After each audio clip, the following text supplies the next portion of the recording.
Nobelova nagrada za ukupno pesničko delo, nagrada 10. Maksimović i mnogi drugi. Njegova prva knjiga, Moć govora, koja je objavljena 1961. godine, značila je veliku objavu nove poezije i jednog sasvim novog bliskog glasa.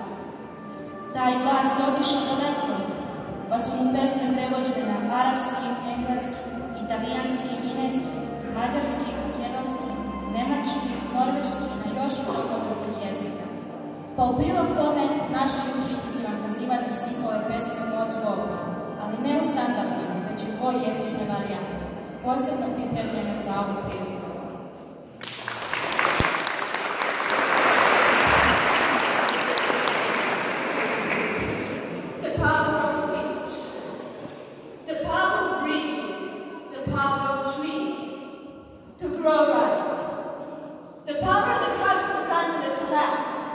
Upon the headless sleeper light. But the power of speech is especially and the greatest power. The power of speech. The power of speech. The power of speech. The power of speech. Ja mogu da kažem, ruko zagrli ovu svetlost i ruka moja poslušna na način divan grli čudo svetleći u hodu. Pa mogu da kažem, zemljo, ti si najlepša igračka u mojoj sobi, najlepša u mojoj ruci, a odmah zatim, zemljo, ti si podmukla paravica, izujedaću te kao pseto, a odmah zatim, ovaj bik vredi više nego planina iz koje izvire voda. Then I lay down on the grass, lay my head on a round stone, to sleep interminably the way crow sleeps. Pa kad se probudim i to je priznam nepojmljiva moć i vidim drvo, mogu da kažem drvo. I vidim sunce, mogu da kažem sunce. I vidim sina čovekovog, mogu da kažem dečak. Pa dečak, dečak, dečak. Drugačije bi tada zviknuo Andrij Mišo. On bi rekao garson, pa garson, garson, garson. Pa bi se u polju mešale vaše bronzane reči. Ako bi još naišao Pasternak sa svojim osmehom sličnim zmiji koja se sprema na skok, svi bi se cvetovi u polju okrenuli. Neki bi se čak i zemlje iščupali, jer iz udaljenih livada su, a hteli bi da čuju divan nesporazum. Mальчик, boj, garson. Mальчик, boj, garson. Mальчик, boj, garson. Mальчик, boj, garson. I tako beskrajno moć govora.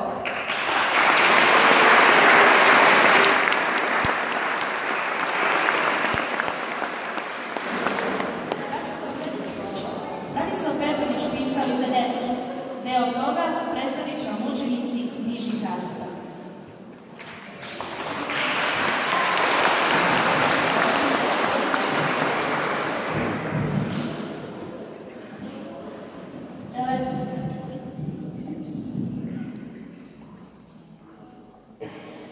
Telefon.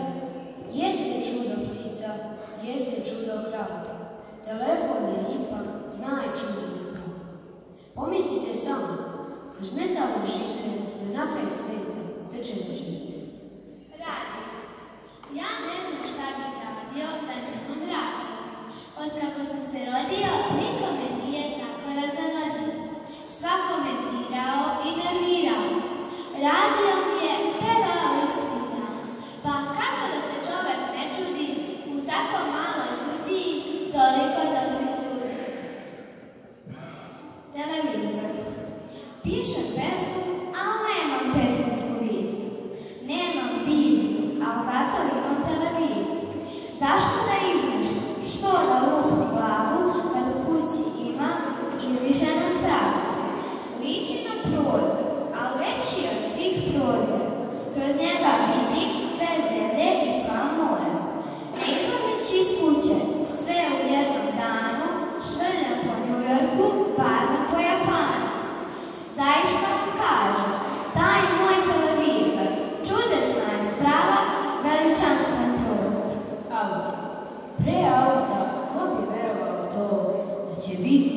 pronađen auto. Svi bi se zakleli da su laži trube, 1000 konja ispod haluba. U kući svako večer drama, ko bolje vozi, tata ili mama. Ne mogu da im objasnim, da bome, da prava drama nije u tome. Dvornik. To je ono što za vreme rata našem komandantu oko vrata. Sa dalekim breljom ispod graba, jasen, cel, on dugo osmana. Neprijatelj baš večer. Dvornik. To je ono što je za vreme rata i njihovom komandantu oko vrata. Sa dalekim breljom nekog tamo, on dugo osmana. Vidi šta večera. Odgledaju se tako dva komandanta i vide da su isti. I tu je kraj rata. Luka, ja zaista ne znam šta me je podstaklo da opevam uveličavajuće stavke. A zar to nije čudesna spravica? Staviš iznad komarca, a on, ko ptica, za obračun sa sestrom izmišljena sprava. Uveličaš mačku, njoj je to lako. Pomisli kakva sreća, kad ti se jabuka 10 puta uveća. Jabuka kao bundeva, nije to baš ideja leva.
pesmu našeg Čačanina, ali i prijatelja našeg pesnika, Boru Đorđevića, koji je uvek isticao njihovo prijateljstvo. Od kada reč živi kroz poeziju, nameće se pitanje, kako pesnik stvara? Na to pitanje vekovima su davani raznoliki odgovori. Kako je stvarao Brana, daće nam odgovor on lično. Pogledajmo snimak iz emisije Trezor iz 1969. godine.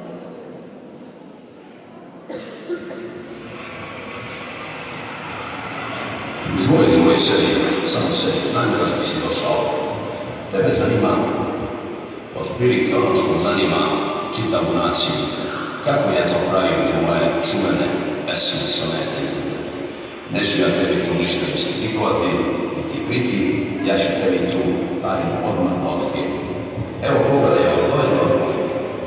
Vidiš, ovo je jedna moja mala fabrika, jedno moje carstvo. To ima jedna pisaća mašina. Tebi izgleda da je to jedna obična, normalna pisaća mašina. Međutim, to je jedna specijalna, jedna tako reći nepojmljiva mašina. Ova mašina koju vidiš ovdje piše sve moje pesme potpuno sam. Jedino s čime ja učestvujem tu, to je što uveče stavi papir u mašinu, a kad dođe jutro, prekontrolišem šta je mašina napisala. Ona piše zaista izvanredne pesme. Vrlo retko se dovodi da me dočara. Evo na primjer jutro sam tu stao i pogledaj neverovatno prijatno izgledanje. Ona je napisala za noć ono što je mnogima potrebno 10 godina mukotrpno radi. Pa sad dok se kako smojaš da će ne pročiti.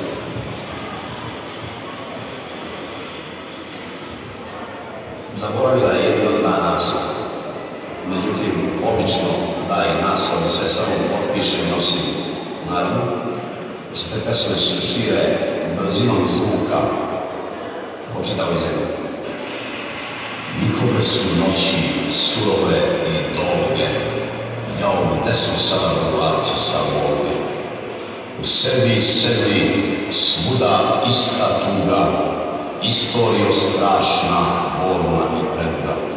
Proleće je opet, kiša polivaca, ljubeći me ljubiš budućeg mrtvaca.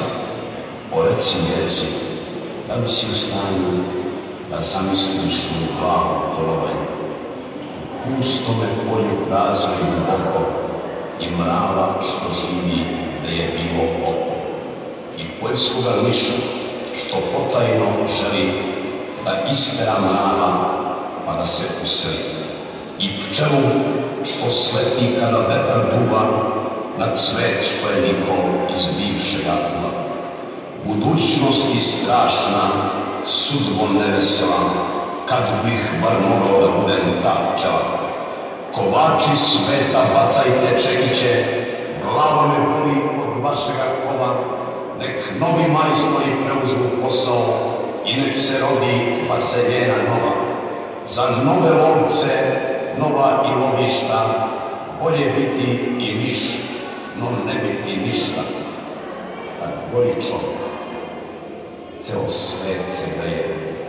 Kad izgori čovjek, tad pepeo smeje.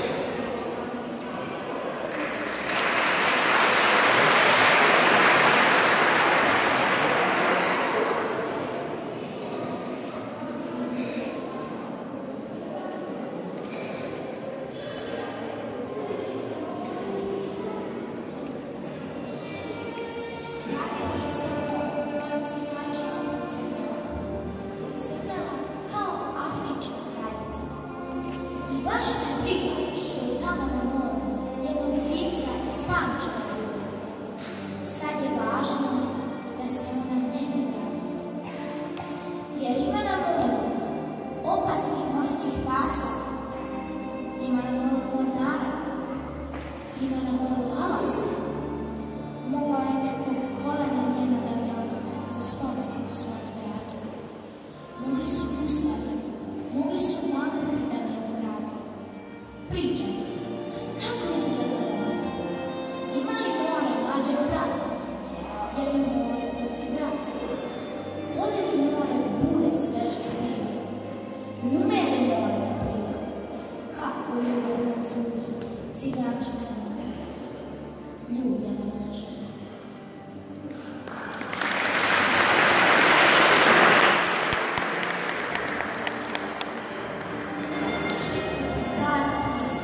pogodno, da bi me uz pesme prošljali.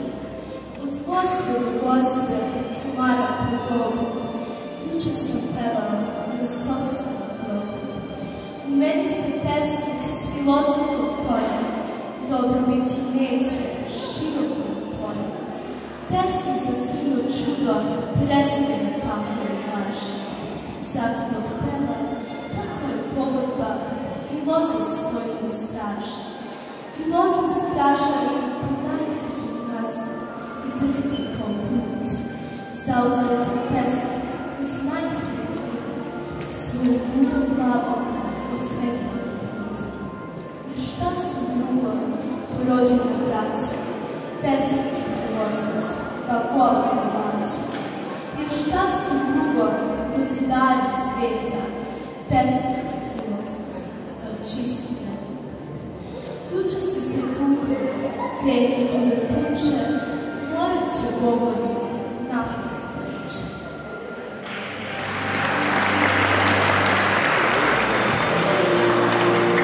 Jeste, dođi u meni moju lupi budesu. Jeste, sa ledene neke crne ulice, ali zato ćeš ti, kao stara kućka, skabati jednom posle dobrog ručka. Jeste, pošašale tako moji damani. Jeste, spopadu me užasi i damani. A ti si za mene pročitala knjiga. I god te sam čuta, baš je mene ljubav. Jeste, mnogi pamte moje pijane zore. Jeste, o meni se priča sve najbolje. A tebe više do jutra ne čeka pesnik koji te za noć vole odvaguje. Jeste, mene će anđeli od mrakse, po nalogu zvezda za uvek da uhapse. A tvoje srce biva sve lihtije, život ti se menja u bihtije. Jeste, jesam šipio laži kao ljubi, jesu mene mrtvog videli u klubu. Ali, kao i uvek, kad god sam to hteo, čim je svanulo, ja sam oživeo. Sad u šumskoj kući, s bratinjem sa šumom, poručujem 300 čajeva sa rumom. Ali to je samo slučajno, onako. Jeste, to je zato da ne bih zaboravio. I moram ti reći, već jednom umom, dobra stvar ti čajevi sa rumom. Još da si ti tu zvedila davno, bila bi to čajanka nepojmljiva, slava.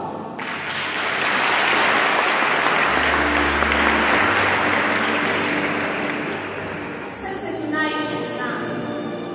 Kad god poželim, mogu da osjetim njegovo kucanje u grudima na levoj strani.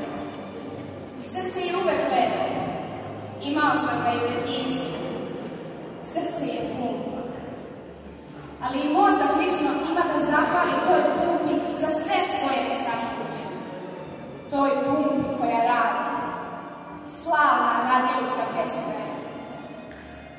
Otkako sam se rodio, srce mi nikada nije stalo. To je zadivljujući podatak iz moje biografije. Važniji od godine rođenja, objavljenih knjiga, pročitanih ljubavi, gradova u kojima sam gladovao, bitaka u kojima sam junački poginuo. Ko kažem osobi koju volimo, ti si moje srce. Nismo je mogli ni sa čim toplijim porediti. Jer reći nekome, ti si moje sunce, zaista je preterivanje. Još nije utvrđeno da li je sunce mozak ili srce sveta. Ili jedno i drugo.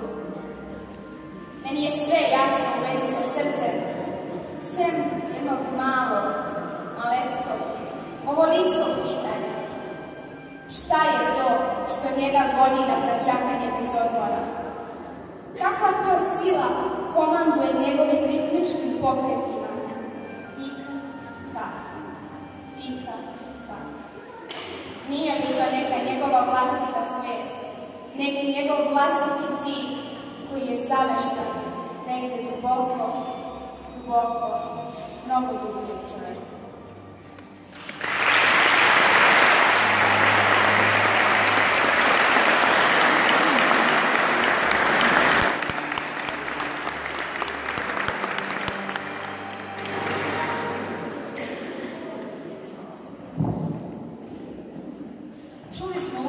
starih razreda koji su govorili stihove koje je napravila nepojmljiva mašina. A sada da pozdravimo našeg dragog gosta, velikog prijatelja pesnika Brane Petrovića, akademika i književnika, Matiju Bećkovića.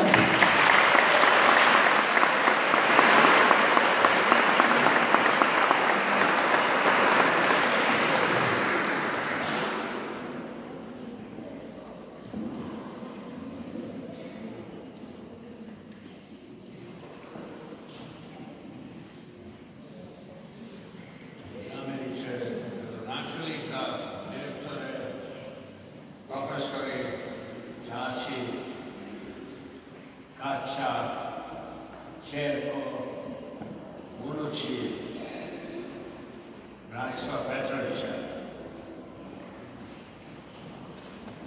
Učinili ste mi veliku čast i naredili veliko uzbuđenje da danas budem sa vama u Slatini, gde je Branislav Petrović išao u osnovnu školu. Čak i njegova mašta nije mogla ni zamisliti ovaj dan da ću ja biti taj koji govori u školi njegovog imena, a ne on da govori negde o meni sličnim povodom. Genijalno, veličanstveno. Tako je govorio Brano Petrović i on je prvi među nama koji je trošio te reči. Nije ni jednu reč izgovorio, a da ona nije bila onebesana duhovitošću, mudrošću, pameću, kojom je on zadobio opštu ljubav svih onih koji su ga znali i koji su ga čitali. Ne jednom je kazao, meni je rekao, znaš, Burazeru, ja ništa ne pišem, to meni piše sve jedan moj stric, kome nije stalo do slave književne, niti ga to interesuje, a piše već i sam vidiš kako, a meni daje da ja to potpisujem. Ali sad ima neko vreme, stric mi je umro i ja se izvlačim na to da sam u krizi stvaralačkoj. A kad pomislim koliko će ta kriza potrajati, malo me hvata strah. On je bio najprirodnija pojava moderne srpske poezije. Ono što se govori, rodila majka. Kao kakav šumski bog ili onaj ruski svetitelj koji je svakoga dočekivao rečju radosti moja. On je do posljednjega izdaha blagosiljao čudo života i postojanja.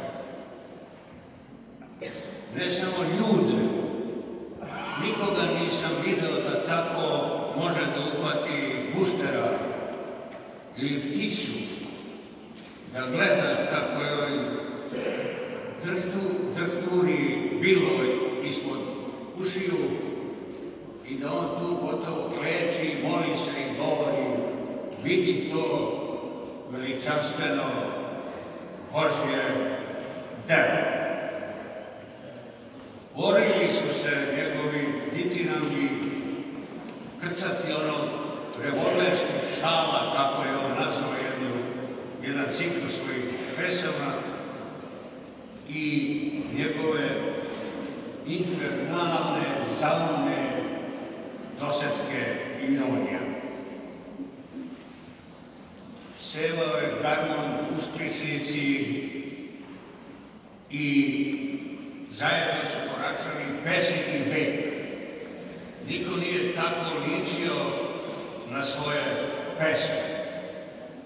Niti je neko tako pisao kao što je govorio. I taj mladi vulkan koji je proradio ovde blizu Čačka zvao se Branislav Petrović. Lako je otkriti vatru u pepelu. Ja prvi otkrih da cvet mrzi pčelu. O čemu sukcesira to i zemljoradnici znaju, ja sam otkrio kraj u beskraju. To su njegovi stihovi, a već je on bio otišao na onaj svet, kao onome koga ću sad pomenuti, a to je veliki srpski filozof Branislav Petronijević. Kada sam ja naišao na stihove Branislava Petronijevića, reći ću vam, a zašto bih krio, ja sam zvezde sjaju naučio. Ja ne verujem da je Brana tad pročitao ove stihove, a napisao iste, kao i ovaj njegov skoro imenje, Branislav Petronijević. Mogli bismo Branu Petrovića zvati Branislav Petronijević, i on je također bio veliki filozof i mudrac. A napisali su gotovo iste stihove. I isto tako postoje veliki pacifistički, antiratni pesnici, anglosaksonci kao što su Owen, Larkin, Bodin. Ne verujem da ih je čitao. Ili je tako negdje načuo. Ali je napisao pesme koje se mogu meriti sa njihovima, ako mu nije čerka, pošto mi je često sa najvećim divljenjem govorio snažnu razumu, ona studira engleski. To je izgovarao, kao i sve ostalo, s punim ustima, sa puno ljubavi i divljenja. On je 10 već godina i više neplivač u, kako bi on kazao, nepostojeće otkriva vode. A nigde se još nije su sastala 2-3 pesnika njegovog jezika, a da nisu nešto pričali o njemu. Velika je njegova ne samo pismena, nego i njegova usmena zaostavština. Niko nije tako govorio svoje stihove. Baš sam se vidio slušajući učenike koji ovde govore isto tako čistim jezikom iz punih pluća. I mislim se, hoće li i među njima biti neki novi Brana Petrović. A da se rodi taj novi Brana Petrović, olakšano je sam dan, ima pred sobom njegov primer i može da vidi kakvu slavu i šta mogu da učine same reči maternjega jezika, sama moć govora. Kako se zvala njegova prva pesma. Ja sam sa Branom često išao na književne večere. To su bile prave svečanosti. Nalazili smo se u nekim zabitim